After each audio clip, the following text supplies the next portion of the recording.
Привет! Это канал «Из грязи в грязи» и я, Дмитрий. За сезон 25 года я проехал на квадроциклах почти 3000 километров. 2,5 из них прошли в дальних путешествиях.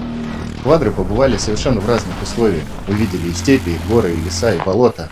Это довольно серьезный опыт, который поможет мне рассказать, а вам даст дополнительную информацию, если вы выбираете квадроцикл, думаете о замене своей 700-ки или просто интересуетесь темой квадроциклов. Все вышеперечисленные путешествия я провел на 3 квадроциклах одной марки. В разное время у меня было 2 Lansin 700 и Lansin 1000, все в версии MAT. Именно их мы и сравним с учетом опыта разносторонней эксплуатации. Расскажу, остался ли доволен, чем отличаются и с чем столкнулся, а хлебнул я по полной. Также затрону тему ликвидности, почему-то о ней никто не говорит, а согласитесь, это очень важный фактор при выборе техники. Возможно, мой рассказ поможет кому-то сэкономить до 500 000 рублей. Так что поставьте лайк, подпишитесь и досмотрите до конца. Наверное, многие из тех, кто смотрит это видео, скажут: ребята, это совершенно разная техника, ее нельзя сравнивать. Но мы считаем, что можно и обязательно нужно, потому что, приходя в салон, особенно в первый раз, мы не понимаем или не до конца понимаем, для чего нам вообще нужна эта техника и в каких условиях мы будем ее эксплуатировать. Для вашего удобства тайм-линия внизу экрана и в описании ролика есть тайм-коды разделов, которые будут озвучены в этом ролике. При необходимости вы можете пропустить то, что для вас не актуально, и посмотреть только интересующие вас разделы. Итак, быстро и без занудства пробежимся по техническим характеристикам. Свое сравнение я хочу построить с точки зрения эмоций, целесообразности и возможностей, нежели с точки зрения сухих цифр. Их вы сейчас видите на экране. Литр, как и Советский Союз, быстрее, выше и сильнее. У него заявлено 98 лошадиных сил против 47 у 700-ки. Конечно, это значительно расширяет ваши возможности, начиная от штурмов крутых подъемов и заканчивая объемом массы, которую вы можете толкать перед собой, выбираясь из грязи. К тому же, литровый квадроцикл обладает двухцилиндровым двигателем, что влияет практически на все ездовые характеристики. Но также отличается и звук двигателей. Это важно, когда проводишь на квадроцикле целый день. Лично у меня от 700-ки к концу дня гудит в голове. Это не очень приятно. Но есть и весомые доводы в сторону 700-й модели. В лесу скорость практически у всех одинаковая, что несколько нивелирует разницу в мощностях. Я и сам неоднократно был свидетелем того, как 700-ки практически ничем не уступали литрам. К тому же и сам проехал на нем немало. Да, 1000 кубиков это больше, чем 686 со всеми вытекающими. Но в лесу не так часто встречается грязь, которую нельзя объехать. Да и где гарантия, что из нее выберется литр? И еще, 700-ка простит вам массу ошибок, которые не простит литр. К примеру, она не взлетит и не перевернется при перегазовке на крутом подъеме, чем, возможно, сохранит вам здоровье. Поэтому с этой точки зрения 700-ка это отличный вариант для сорвиголов на начальном их этапе. Заканчивая с темой движков, скажу о том, что почему-то упустили большинство обзорщиков, хотя это очень важно. Торможение двигателя. У 700-ки оно почти не работает, а у литра торможение двигателем это ваш верный друг и помощник. Поясню. Торможение двигателем активируется при отсутствии давления на курок газа. То есть отпускаете курок, и квадроцикл тормозит сам. Это крайне важная функция, которая помогает, во-первых, передвигаться практически не применяя торможение машинками или педалью, а во-вторых, связана с безопасностью. К примеру, при крутом спуске торможение двигателем часто не дает квадроциклу разгоняться по инерции, тем самым уберегая райдера от экстренного торможения. А резкое торможение при спуске способно перевернуть квадроцикл, а райдеры в большинстве случаев при таких переворотах получают серьезные травмы. Это первый пример, который пришел мне в голову. Поделитесь в комментариях своим опытом на эту тему или расскажите, для чего еще важно само торможение двигателем. Ну, в школе заговорили о тормозах, давайте их и обсудим. Разница для пользователя заключается только в расположении тормозной машинки. На 700-ке она под правой рукой, а на литре под левой. Вообще ни на что не влияет, к этому очень быстро привыкаешь, обсуждать здесь больше нечего.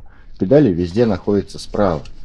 Многие владельцы планируют или уже заменили педаль на вторую машинку на руле. Я тоже был в их числе, пока не оказался в горах. Там, штурмуя крутые подъемы и, не дай бог, преодолевая расщелины, квадр периодически висит на двух колесах по диагонали, а ты бегаешь вокруг него как обезьяна, стараясь сделать так, чтобы он окончательно не перевернулся. Тут-то я и полюбил педаль.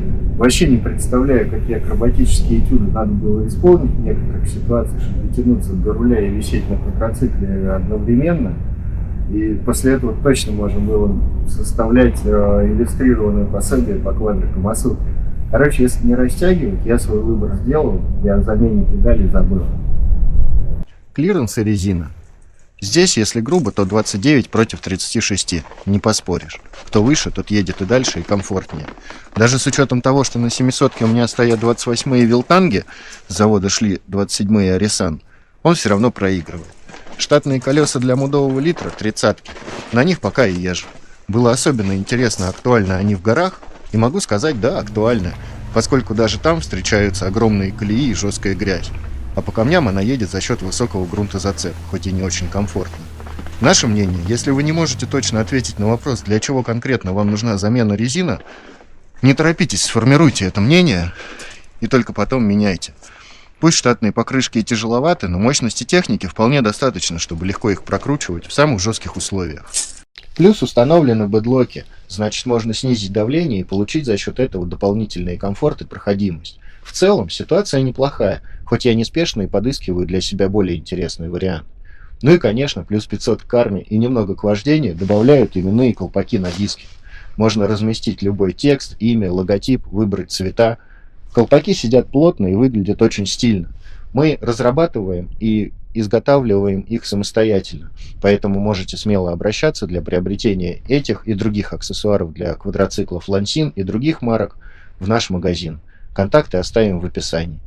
Со стоковой резины 700 дела обстоят не так радужно. Да, она прилично гребет, но тяжелая и жесткая. Не врут те люди, которые говорят, что после замены резины вы как будто пересаживаетесь на новый квадр. В моем случае так и было, я реально был в восторге. Но здесь нет бэдлока, и какая резина бы ни стояла, вы не сможете поставить слишком низкое давление. Оно подходит только для езды по полю или неспешной, аккуратной езды по сложному лесу. Иначе будете разуваться, проверил на себе. Во время одной из покатушек я полностью выдерживал темп и повторял траекторию литрового квадроцикла. И разулся аж 2 раза. Алексей, Антон, Серега, спасибо вам за поддержку и помощь. Ваши прямые руки, крепкие слова и лопухи, которые росли рядом, помогали быстро исправить ситуацию и возвращаться мне в строй. Правда, пока привод не отвалился. Но об этом расскажу в конце. Что касается габаритов, то, на мой субъективный взгляд, не все так однозначно. Да, литр в салоне выглядит настоящим зверем, более крупным, сбитым и агрессивным. Но, передвигаясь по лесам на 700-ке, я практически никогда не сдавал назад, маневрируя между деревьями. Практически всегда можно вырулить в один заход. У литра же радиус разворота намного более ощутимый, и очень часто приходится откатываться, чтобы прощемиться между стволами. Однако и в этом есть своя фишка. Я обожаю ездить на заднем приводе, и чтобы не сдавать назад, пришлось освоить управляемый занос. Это отдельный кайф. Ну и конечно, если на 700-ке крепление канистр на задний кофр еще допустимо, то на литре нет, их действительно может оторвать. Влияние веса я подробно разбирать не стану. Здесь все зависит от опыта и предпочтений райдера. Обозначу лишь цифры. Литр в снаряженном состоянии весит чуть более 500 кг, 700-ка чуть более 400. Опытный райдер с легкостью превратит разницу в 100 кг в преимущество 700-ки. Да, я всегда говорю 700-ка, потому что так называется модель. На деле в ней 686 кубиков. Маркетинг. Немного о ходовой и защите. Оба моих квадра 25-го года. На обоих с завода стоит защита. На 700-ке она металлическая, включая защитные пластины приводов. Они перфорированы, за счет этого их чуть легче мыть. Но они все равно забиваются грязью так, что на мойке вы каждый раз будете думать, не снять ли мне их. Я не снял, так как в какой-то момент, получив удар, и защита, наверное, спасла от повреждений квадроцикла, хоть и немного погнулась. У литра защита пластиковая, но толстая и не менее надежная. Кроме пластин защиты приводов. Они выступают, на мой взгляд, в роли брызговиков, хлипкие и ненадежные, и вряд ли защитят от чего-то серьезного. К тому же забиваются грязью так, что очень долго вымывать после каждой покатухи. А камни, грязь и лед, которые забиваются под пельник, с легкостью их слизывают. Тоже увидел своими глазами, поэтому как только потеплеет, сразу же сниму их. Сама подвеска хороша и там, и там. Везде имеются регулировки как спереди, так и сзади. можно с легкостью подстроить квадроцикл под свой стиль езды или под текущее дорожное покрытие. Но этим пользуются немногие, и я в том числе, как правило, езжу на одних и тех же настройках, изредка прибегая к изменениям. Отмечу, что проверять регулировки периодически все же необходимо, особенно после покупки.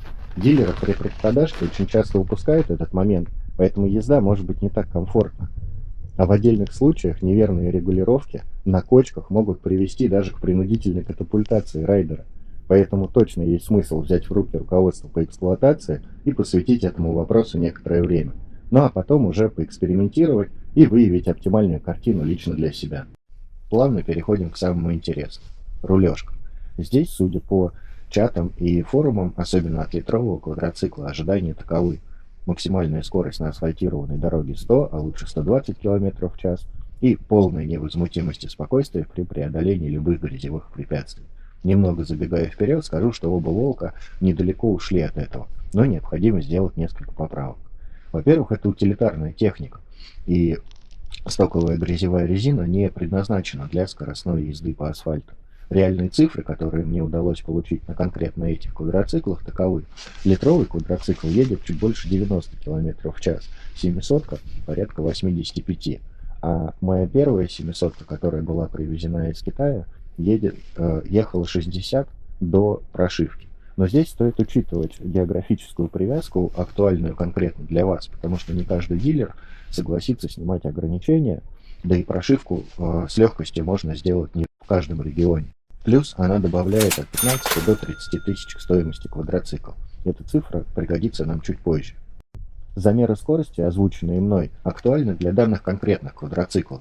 Я не знаю почему, но есть квадроциклы, которые едут быстрее, едут медленнее. Напишите в комментариях, какая максимальная скорость у ваших квадроциклов. Это будет очень интересно тем, кто находится перед выбором.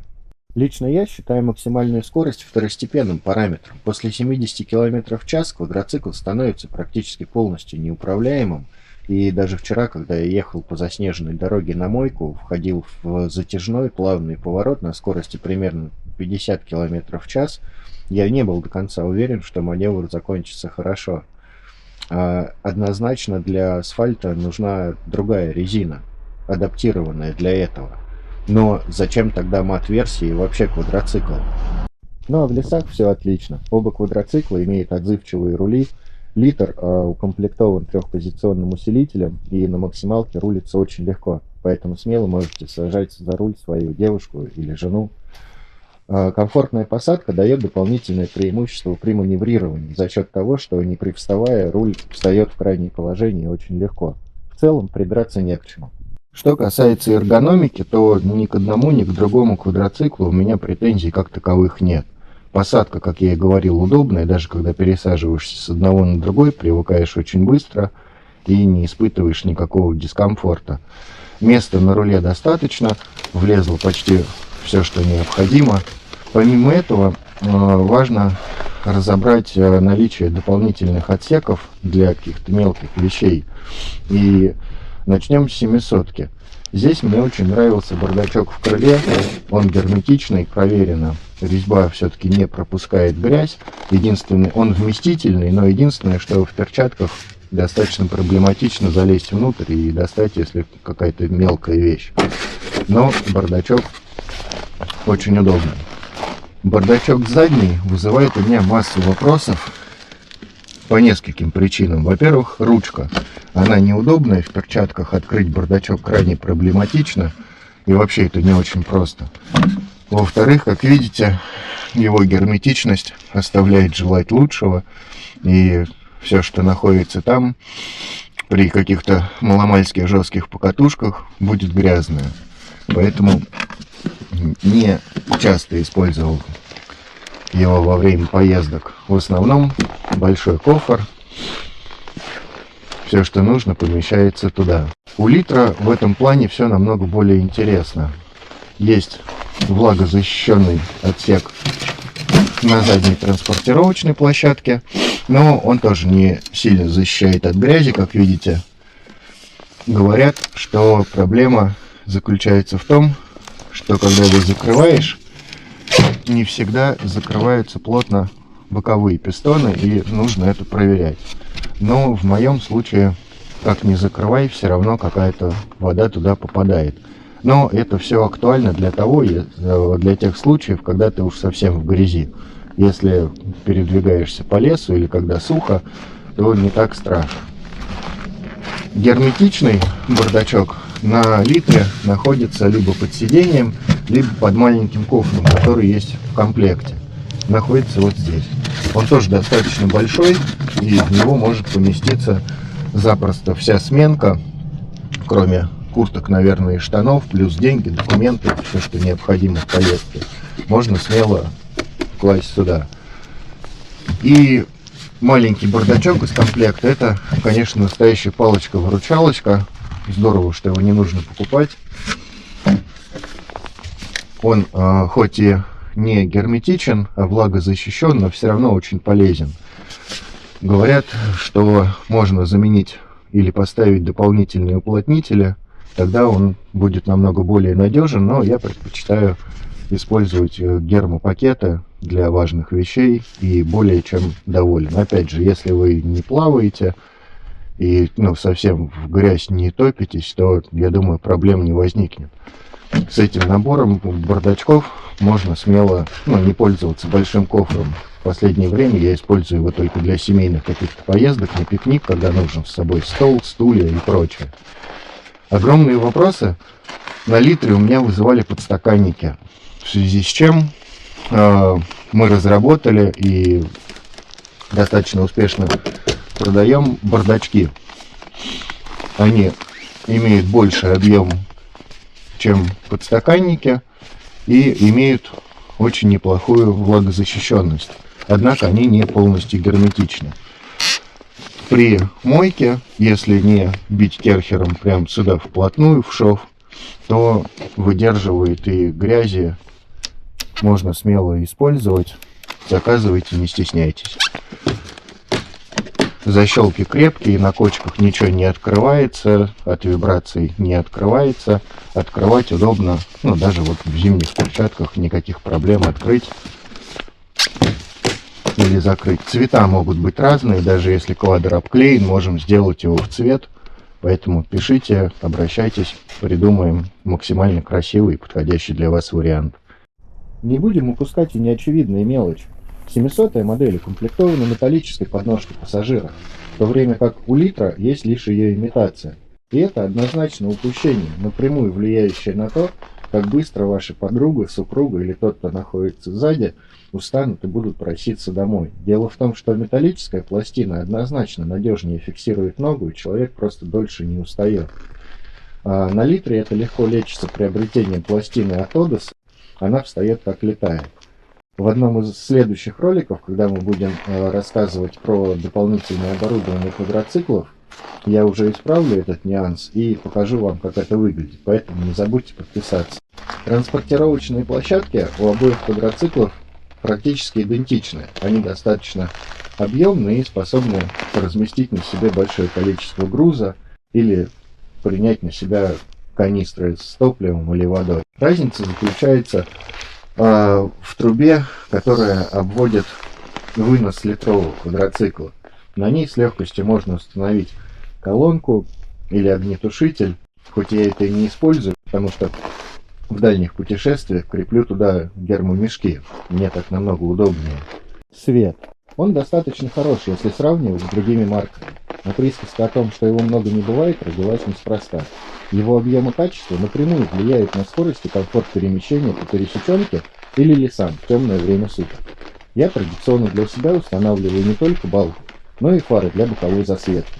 Они высвечивают не только поверхность на ближних дистанциях, но и области по бокам, что позволяет выбирать наилучшие траектории. Также полезны и фары сзади. Рассказывая о габаритах, я упомянул, что в густом лесу часто приходится сдавать назад. Так вот, делать это при хорошей освещенности несравнимо комфортнее. Кажется, основные моменты перечислил. Теперь о проблемах. И здесь, лично в моей практике, резкий перевес в сторону литра. В первый же день эксплуатации 700-ки развалился передний редуктор, да так, что в его корпусе образовалась небольшая дыра. Заменили по гарантии, хоть и пришлось настаивать. Стоимость редуктора на тот момент составляла порядка 80 тысяч рублей. Чуть позже поймете, к чему привожу цифры. Далее, преследуя литровый квадроцикл в одной из покатух, о которой я уже упоминал ранее, у меня вывалился передний привод. Тоже заменили по гарантии, его стоимость порядка 18 тысяч рублей без работ по замене. Я не оправдываю квадроцикл, но считаю, что он просто не создан для такой езды. Где-то нужно объехать, где-то поаккуратнее, где-то помедленнее, но никак не переть на пролом. При такой эксплуатации его ресурс израсходуется крайне быстро. Вишенкой на торте стала поломка двигателя. Честно говоря, не знаю, сколько он стоит, но предполагаю, что не дешевле редуктора. Как произошло? В какой-то момент позвонила жена, которая поехала прокатить вокруг дачи подругу, и сказала, что у нее вся нога в масле. Пришлось эвакуировать эквадор и ее, и подругу. В общем, день был веселый. Треснул корпус двигателя. Позже замену двигателя по гарантии. Дилер сказал, что такие поломки случаются, но крайне редко. Вполне допускаю, ломается все. Так вот, к чему я озвучивал стоимости запчастей, прошивки и прочего. До официального квадроцикла у меня был привезенный из Китая 700-ик. Поменял я его в тот момент, когда понял, что много буду ездить по регионам и не хотелось рисковать эмоциями и портить отпуск от встречи с гаишниками, возможно, и какими-то проблемами. Поэтому я его поменял.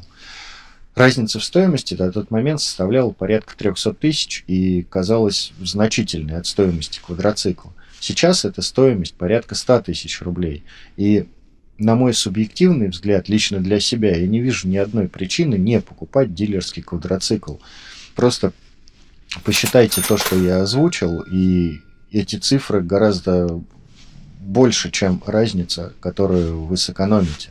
Получается, что за 1000 километров, которые я провел на 700-м Лансине, я практически собрал флеш-рояль по поломкам, но скажу, что никак не изменил отношение к этому квадроциклу. Я очень им доволен, получаю огромное удовольствие, когда я им управляю, и доволен, что поменял его на дилерский, иначе впечатление было бы сильно смазано финансовыми потерями, согласитесь. А что с литром, спросите вы? Да ничего, он ни разу не поломался. Хотя именно он ездил со мной в горы, и на его долю выпала более жесткая эксплуатация. У него стала заедать кнопка глушения двигателя, но это вполне объяснимо, потому что у меня неотапливаемый гараж. Да и форумы с чатами в основном обсуждают тюнинг этих квадроциклов, а не их ремонт. Согласитесь, далеко не каждая марка может козырнуть этим. Кстати, про визуальный тюнинг и улучшайзеры не забудьте запереть. Подытоживая, остается пройтись по возможностям, ценам и ликвидности. Помните, я обещал сэкономить вам 500 000? Мое субъективное мнение таково. Оба этих квадроцикла достойны, и они действительно мне очень нравятся. 700-ка идеально подойдет практичным людям, которые нацелены на туризм, на пикники у озера, на поездки в лес за грибами, для передвижения по пересеченке, связанные с рабочей деятельностью. Но если вы жаждете адреналина и покорения бездорожья, то рано или поздно вы все равно придете к мысли о приобретении литрового квадроцикла. И эту мысль из головы вытеснит только его покупка. Те, кто прошел этот путь, наверное, сейчас улыбаются так же, как и я. И здесь самое время поговорить о ликвидности. На момент записи видео за 700-ю модель просят около 1 000 000 рублей. Литр стоит порядка 1,5. Но ожидания вторичного рынка очень далеки от этих цифр. Ликвидность техники крайне невысокая, продать ее довольно сложно. Поэтому, если вы прагматик, четко убежденный в том, что эксплуатация техники не будет связана с жесткими горами и лютым гряземесом, смело берите 700-ку. Тут вам и обслуживание больше понравится. К примеру, вышеупомянутый передний редуктор на литр стоит почти в 2 раза дороже. Думаю, по порядок цен на запчасти ясен. Но если вы сомневаетесь и берете 700-ку на пробу, чтобы позже поменять ее на литровый квадроцикл, будьте готовы переплатить порядка 500 000 рублей. Это вполне реальная сумма с учетом не только допов, но в основном потерь на вторичном рынке. Давайте подведем итог. По моим ощущениям и опыту, и 700-ка, и литр достойны того, чтобы стоять в наших гаражах. И это главный вывод. Что касается выбора, то я свой сделал. А вы думайте своей головой, основывайтесь на реальных фактах, проверенной информации, а не на маркетинговых обещаниях. На этом все. С вами был канал «Из грязи в грязи». Я Дмитрий. Увидимся.